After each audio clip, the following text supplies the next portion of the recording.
वन्दे ब्रह्मपुराधिपं श्रीसहजानन्दं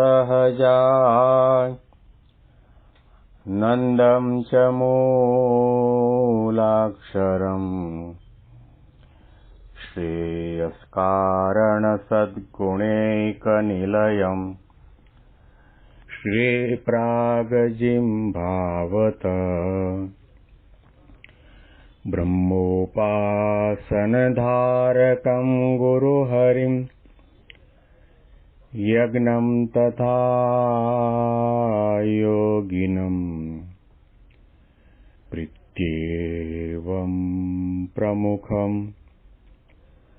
महन्तमनिशं श्रीजे स्वरूपं मुदा। મહિમાનો મહિમા પ્રવચનમાળામાં આજે 30મી જૂન 2025 સોમવારના દિવસે તમામ સંતો હરિભક્તોને મારા સાષ્ટાંગ પ્રણામ. જય સ્વામિનારાયણ. હેપી વચનામૃત દ્વિશતાબ્દી મહોત્સવ. હેપી પ્રમુખ સ્વામી મહારાજ શતાબ્દી મહોત્સવ. ભગવાન સ્વામિનારાયણ અને ગુણાતીત ગુરુ પરંપરાની આપણા ઉપર બહુ કૃપા, અને એટલા માટે આપણે સવારમાં મહારાજના અમૃત વચનનું પાન કરી રહ્યા છીએ. શ્રીજી મહારાજ ગરડા અંત્યના 25મા વચનામૃતમાં આપણને સૌને આજ્ઞા કરે છે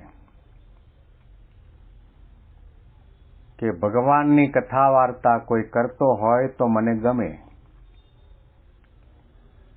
ભગવાનનું ભજન કરતો હોય તો પણ મહારાજ કે એ મને ગમે, પણ કથા વાર્તા કરવામાં, ભજન કીર્તન કરવામાં જેને આળસ આવતી હોય અથવા તો લોકલાજ આડી આવતી હોય તો એ અમને ગમતું નથી. શ્રીજી મહારાજે કહ્યું કે જેને આધ્યાત્મિક માર્ગમાં આગળ વધવું હોય,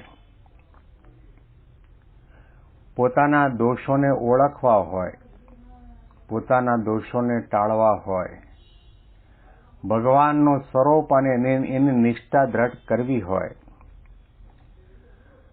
સાથે ધર્મમાં દ્રઢતા થાય, જ્ઞાન વૈરાગ્યમાં દ્રઢતા થાય, સાંખ્ય વિચારની દ્રઢતા થાય, આ બધી સિદ્ધિ હાંસલ કરવી હોય તો કથા વાર્તા કરવા, સાંભળવાનું અંગ રાખવું. ગુણાતીતાનંદ સ્વામીએ પોતાની વાતમાં લખ્યું કે આપણે કથા વાર્તા, ભજન કીર્તન કરતા હોઈએ તો એમ ન માનવું કે આપણે નવરા છીએ. દુનિયા આખી નવરી છે. દુનિયા આખી નવરી તો છે, પણ નવરીની છે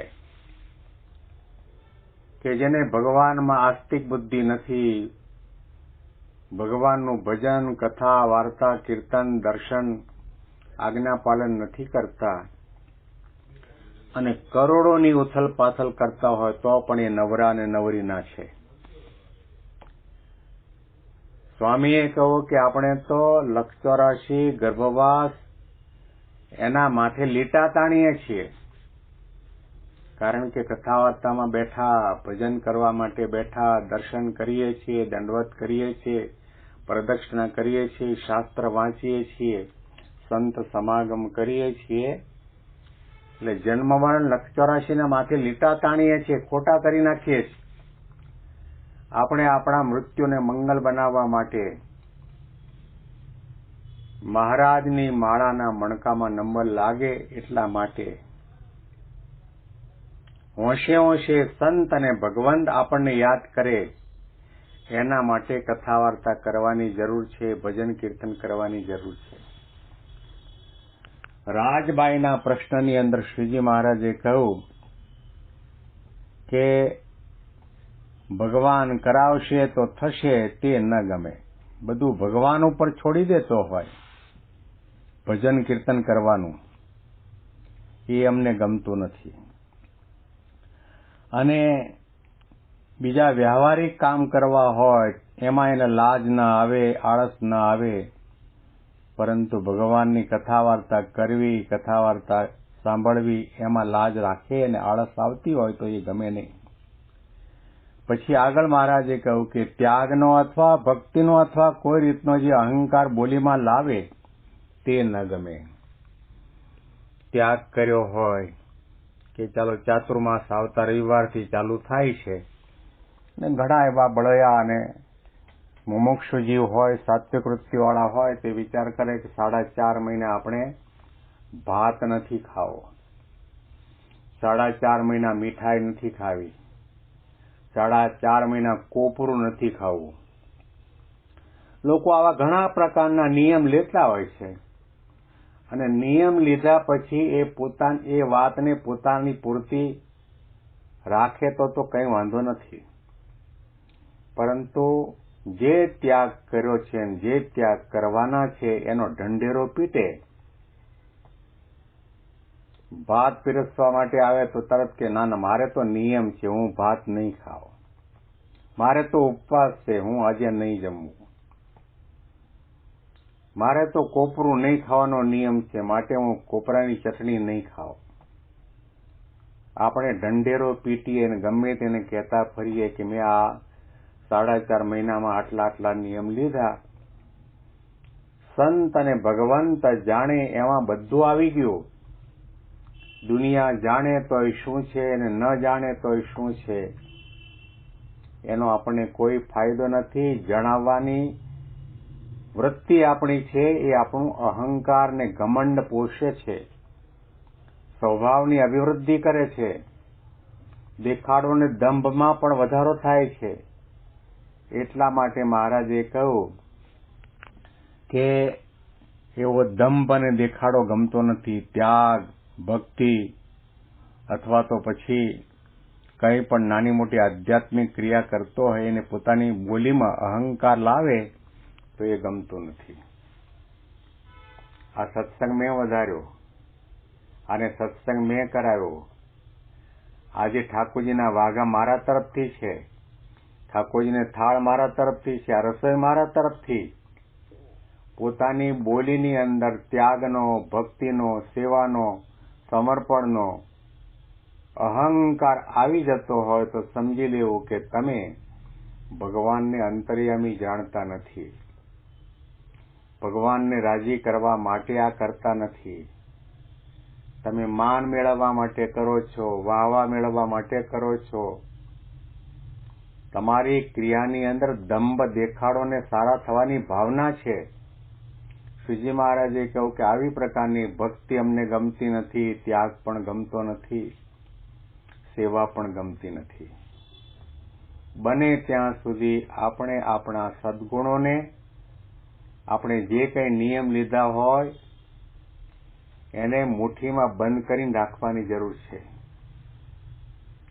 ગુરુ હરિમહંસ સ્વામી મહારાજ જયારે પાર્ષદ તરીકે તે વિનુ ભગત તરીકે હતા, યુવાન અવસ્થા હતી અને શરીર પણ ઘણું તંદુરસ્ત, રૂડું રૂપાળું, અને સવારના પૂજા કરતા હતા ને તે વખતે બાજુમાં જ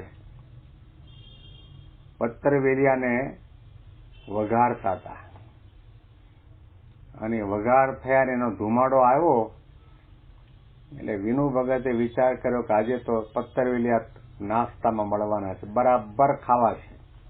એમને પત્રવેલિયા બહુ ભાવે અને જમવા માટે, નાસ્તો કરવા માટે બેઠા અને પેલા સંત પીરસવા માટે પત્રવેલિયા લઈને આવ્યા અને યોગી બાપાએ કહ્યું, ગુરુ વિનુ ભગતને પત્રવેલિયા નથી ભાવતા, એને તો મમરા બહુ ભાવે, મમરા આપો.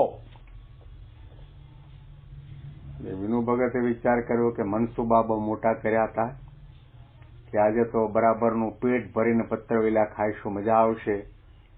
અને બાપાએ સંકલ્પના ભૂખતા કરી નાખ્યા અને પછી પેલા સંતે એમને મમરા આપ્યા ને નાયલોન ટાઈપ ઉકાળો આપ્યો, નાસ્તો કર્યો. આ પ્રસંગને 60 વર્ષ પસાર થઈ ગયા. લગભગ 20 વર્ષ તો હું પણ મહંત સ્વામી મહારાજની સાથે દાદર મંદિરમાં રહ્યો છું. એક વખત પણ આ પ્રસંગ એમણે કોઈની આગળ વ્યક્ત કર્યો નથી. અને પ્રમુખ સ્વામી મહારાજ અક્ષરધામ સિધાવ્યા અને ત્યાર પછી મહંત સ્વામી મહારાજ સૌના ગુરુપદે ગાદી ઉપર બિરાજમાન થયા અને થોડા સમય પછી નાસ્તાની અંદર પત્રવિલિયા હતા અને તે વખતે વિવેક સાગર સ્વામી કહ્યું, સ્વામી જમો. 60 વર્ષ પછી મહંત સ્વામી મહારાજ આ પ્રસંગને કહે છે કે યોગી બાપાએ જ્યારથી એમ કહ્યું કે વિનુ ભગતને પત્રવિલિયા નથી ભાવતા ત્યારથી પત્રવિલિયા ખાવાનો સંકલ્પ જ થયો નથી. મમરા અને સેવ મમરામાં જ મજા કરી છે.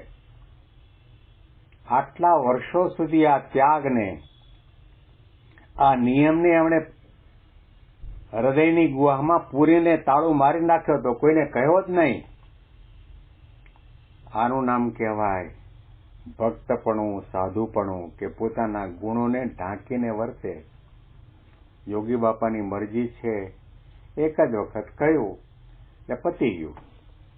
જેવી રીતે વિવેક સાગર સ્વામી પણ ઘણી વખત પોતાના પ્રવચનમાં વાત કરે કે આફ્રિકાના વિચરણની અંદર બાપા પોતે પ્લેનમાં મુસાફરી કરતા હતા, સાથે 12-15 સંતો પણ હતા. અને તે વખતે બાપાને કહ્યું કે થોડું જલપાન કરો ને થોડોક નાસ્તો કરો.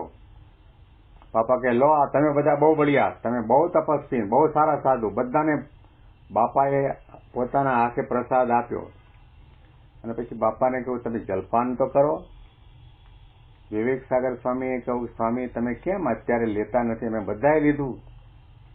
ત્યારે યોગી બાપાએ ધીરેથી કહ્યું, ગુરુ, ઘણા વર્ષો પહેલા શાસ્ત્રીજી મહારાજે મને નિયમ આપેલો કે મુસાફરી કરતા હોય ને ત્યારે કંઈ અન્ન જળ લેવા નહીં. આટલા વર્ષોથી આ નિયમ પાળતા હતા છતાં પણ કોઈની આગળ વ્યક્ત નથી કર્યો. આ છે સાધુપણું, આ છે ભક્તપણું. શ્રીજી મહારાજને શું ગમે છે કે પોતાના ગુણોને ઢાંકીને વર્તવું. તમે ત્યાગ કરો છો તે સારું છે. ત્યાગ એટલા માટે કરો છો કે ભગવાન રાજી થાય. તપ એટલા માટે કરો છો કે ભગવાન રાજી થાય. નિયમ ધર્મ એટલા માટે પાળો છો કે ભગવાન રાજી થાય. પછી આપણે ઢંઢેરો પીટવાની કે લોકોની આગળ વ્યક્ત કરવાની શું જરૂર છે?